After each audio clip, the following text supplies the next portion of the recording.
Matza, c'est un manifeste que j'ai lancé comme artiste il y a 4 ans maintenant et qui s'intéresse à des territoires extrêmes, des territoires inconnus dans lesquels j'emmène des communautés d'artistes mais aussi des architectes, des urbanistes, des approches, des savoir-faire complémentaires. Le résultat est vraiment une œuvre, une exposition collective de l'ensemble des acteurs du chantier et pas simplement une proposition d'artistes à huis clos dans un cadre exceptionnel.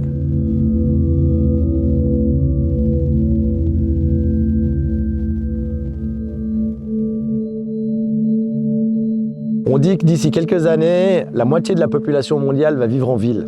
Et donc, intervenir dans un bâtiment, c'est vraiment le lieu pour questionner le futur qu'on veut. Et je pense que c'est là la force et la pertinence de Superstructure. C'est à travers un projet essentiellement artistique, de questionner ces idées, ces valeurs fondamentales que sont 1, le partage, la capacité d'échanger et de vivre ensemble, et 2, la manière de vivre écologique en usant, en recourant au maximum aux ressources à disposition, à proximité.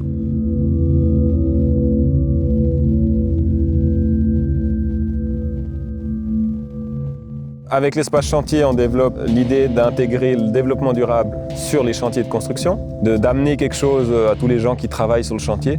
Le confort au travail devient primordial et je pense que sur le chantier, il faut aller dans cette direction aussi. La collaboration entre les artistes et les entreprises, je pense qu'elle a bien fonctionné.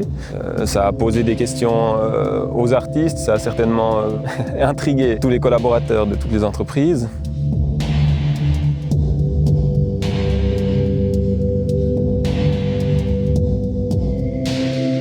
L'idée est née de faire quelque chose avec l'art dans le chantier, puis d'utiliser le vecteur de l'art pour pouvoir aller plus loin et dépasser ce qu'on a fait jusque-là. En une semaine, ils allaient devoir courir pour pouvoir réaliser les choses, entrer en contact avec les entreprises. Ça, c'est un gros travail qui prend des mois et des années d'habitude, de se mettre d'accord, de rencontrer les gens, de développer une relation de qualité, quoi. Et c'est ce qui caractérise aussi l'espace chantier, c'est ce côté éphémère. 15 jours de travail intense par les artistes pour 1 jour et demi de mise en regard avec le public.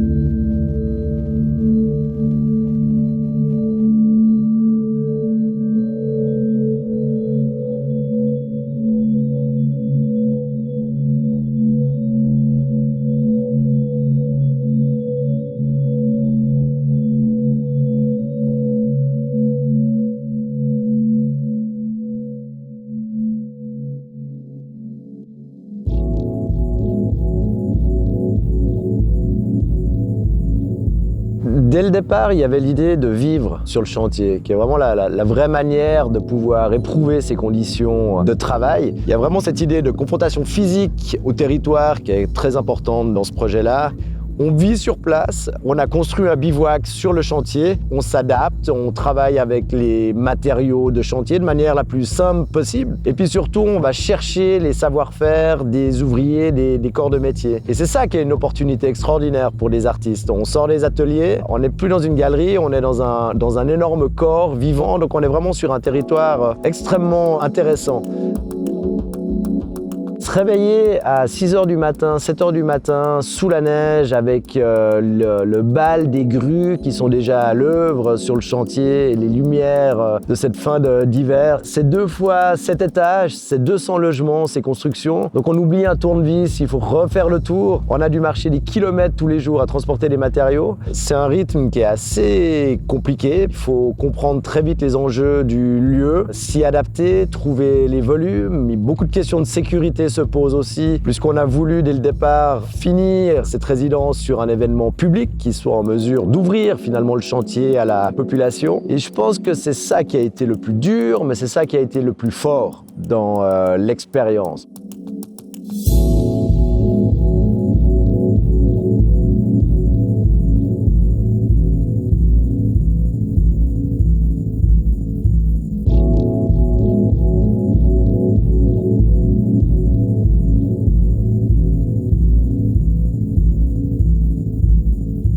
Pour moi, l'expérience d'une résidence comme celle-là, elle est assez fantastique. C'est vraiment une résidence de travail. C'est peut-être plus important pour les artistes, même que pour les spectateurs qui viennent ensuite, même si je ne conçois pas d'art sans spectateurs. Et puis, d'autre part, de coexister avec des artistes, d'avoir pu côtoyer des architectes ici, c'était vraiment très intéressant.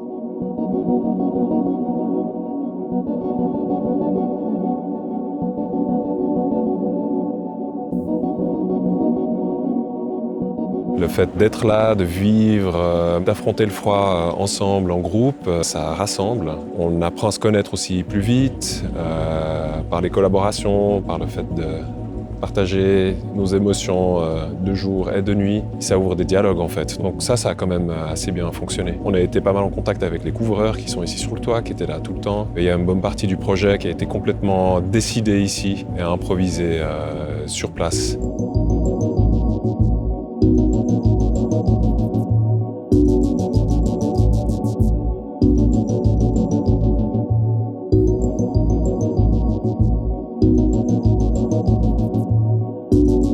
C'est vraiment de la boue partout. C'est quand même assez rude au niveau des températures.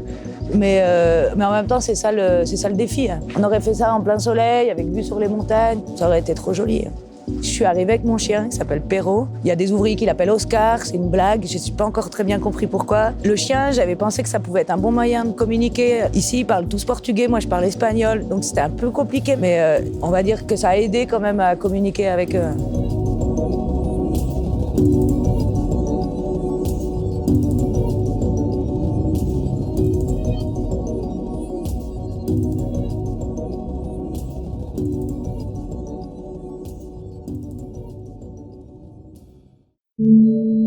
Il y a eu un truc assez fort d'émulation avec les 10 autres artistes.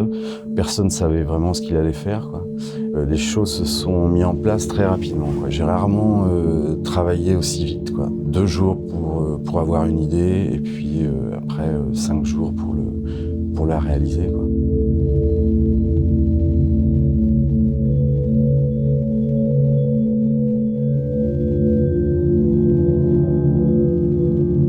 Tu rentres dans un paquebot géant, vide, qui résonne, beaucoup de matériaux, beaucoup de poussière, beaucoup de bruit, des coups de marteau, des perceuses, des perfos, des trucs qui tombent et tout ça. Vraiment une machine, quelque chose de vivant, quoi. L'espace chantier aussi, c'était un moment important. Je me suis rendu compte que les ouvriers, ils y venaient beaucoup, en fait. Et puis c'est trop bien, ils se pointent, ils préparent leurs petits trucs, ils disent bonjour à tout le monde, ils sont super. Ils comprennent pas toujours évidemment ce qu'on fait et puis qui on est. Dans un chantier, c'est normal, on s'occupe pas trop de savoir de qui fait quoi, parce qu'en fait, on est tous en train de taffer. Donc ils n'ont pas de raison de s'imaginer que moi je fais autre chose d'autre que taffer, quoi. Mais ils ont mis un petit moment à comprendre que je faisais pas tout à fait que des choses comme eux. Puis c'était super. Ça, j'ai beaucoup aimé.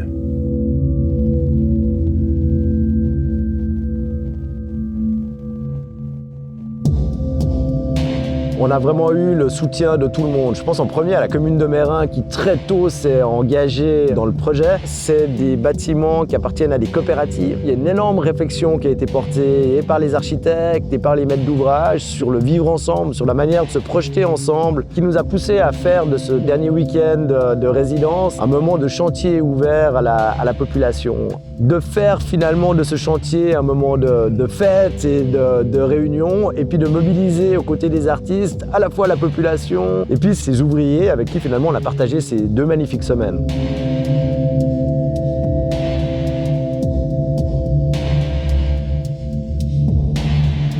L'idée avec Matsa, au-delà du projet artistique, c'est vraiment de présupposer la capacité de chacun d'agir sur son quotidien, d'agir sur son futur. Et je crois qu'en travaillant dans un bâtiment, on est vraiment au cœur de ces questions-là, puisque énormément de corps de métier y travaillent et puis on construit finalement la vie qu'on veut. L'organisation sociale qu'on veut dans un bâtiment, l'habitat qu'on veut. Donc Superstructure reprend cette idée. On crée à l'échelle d'un bâtiment un modèle de société auquel l'ensemble des acteurs, finalement, des gens concernés, se mêlent et co-réfléchissent de manière beaucoup plus pertinente et plus forte ensemble que seul isolément, quoi.